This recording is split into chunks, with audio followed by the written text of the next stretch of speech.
Hi boys and girls, today we're going to talk a little bit more about similes and metaphors, which you learned about yesterday during grammar time.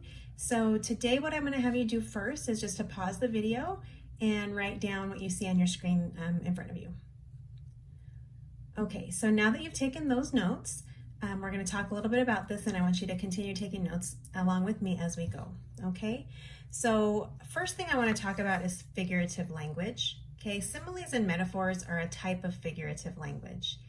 And figurative language is something that authors use to help us to better understand the meaning that they're trying to portray. So here are some bullet points down here to kind of give us an idea of what figurative language is. So first of all, it goes beyond the literal meaning of words. So it's not just the words that are being said, there's a deeper meaning with figurative language, okay? The second bullet point says that it is meant to be interpreted with your imagination. So it's something that you use your imagination to interpret and to get meaning from, okay? And the third bullet point says that writers use figurative language to create pictures. So sometimes when you're reading, you can really get an idea in your mind as to the picture that the author is trying to create, okay? So we're going to talk about similes and metaphors because they are a type of figurative language, okay? And the first thing I want you to do now is to write the definition of the word simile. So as you can see here, a simile compares two things using the words like or as. So for example, if you were to write, I'm as hungry as a bear, okay, that would be a simile because it's using the word as, like or as. So you're comparing being hungry to a bear and how hungry a bear is. So if you just said, I'm hungry, that gives some meaning. But when you say I'm as hungry as a bear, that kind of gives you a little bit more meaning and helps you to use your imagination a little bit more to understand that if somebody is as hungry as a bear, that means they're super hungry, really hungry, okay? How about this one? The students are busy as bees. Okay, if you've ever seen a beehive, you know that those bees are busy at work. Okay, so if I walk into my classroom and I see that my students are as busy as bees, that's telling me that they're really busy and they're on task and they're doing exactly what they're supposed to be doing because they're doing lots of work like bees. Okay, so the next thing then we're going to write a definition of a metaphor. Okay, and similes and metaphors are similar in that they both compare two things. However, a metaphor compares two things by stating that one thing is the other. So that's what you're going to write here. Compares two things by stating that one thing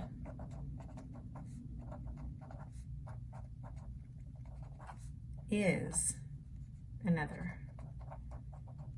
Okay, and that one thing is another, okay? And you won't see the words, I'm just gonna add that here, without using the words like or as, okay? All right, so that's what a metaphor is. It compares two things, just like a simile does, but it does not use the words like or as, and it basically is just stating that one thing is the other. For example, he is a bear.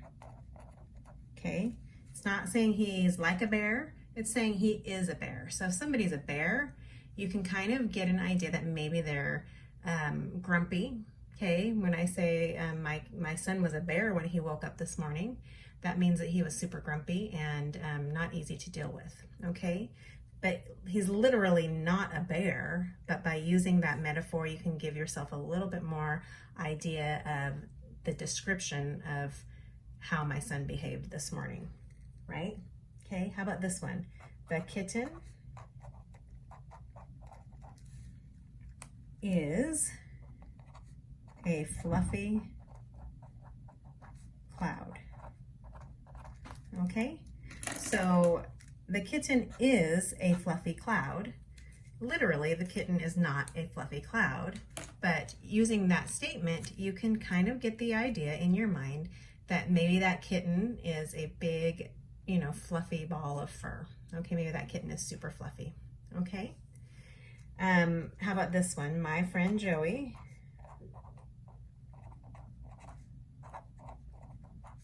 is a clown. Okay. Now, if you know my friend Joey, you know that he's always joking, always trying to be funny.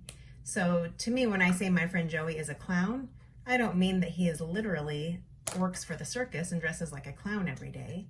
I mean that he is silly and funny and always joking around. Okay, so those are some examples of simile and metaphor.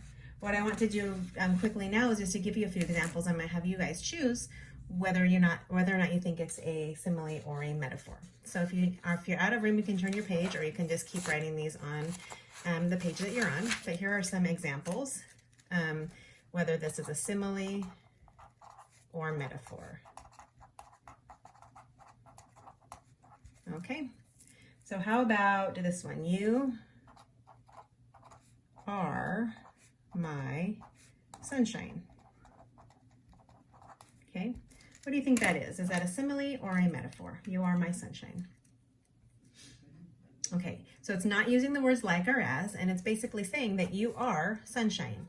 So that would be a metaphor. It's not saying that you are like a ball of sunshine. It says you are my sunshine. So you are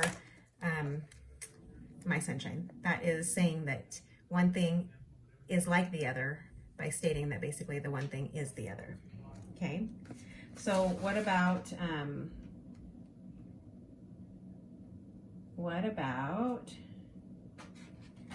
this one? My teenage brother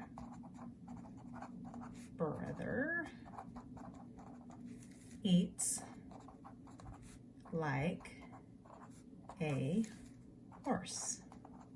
Okay, so is that a simile or a metaphor? My teenage brother eats like a horse. Okay, yes, you are correct. It is a simile because it uses the words like or as. So he eats like a horse. So in your mind, you can kind of picture that kid eats a lot, because if you eat like a horse, you have to eat a lot of food. Okay, if you said my teenage brother is a horse, that would probably have another meaning, and that would be a metaphor. Okay, so those were just a few examples of similes and metaphors. And as always, we'll be doing a little bit more practice throughout the week, and we'll be having a quiz on Friday on similes and metaphors.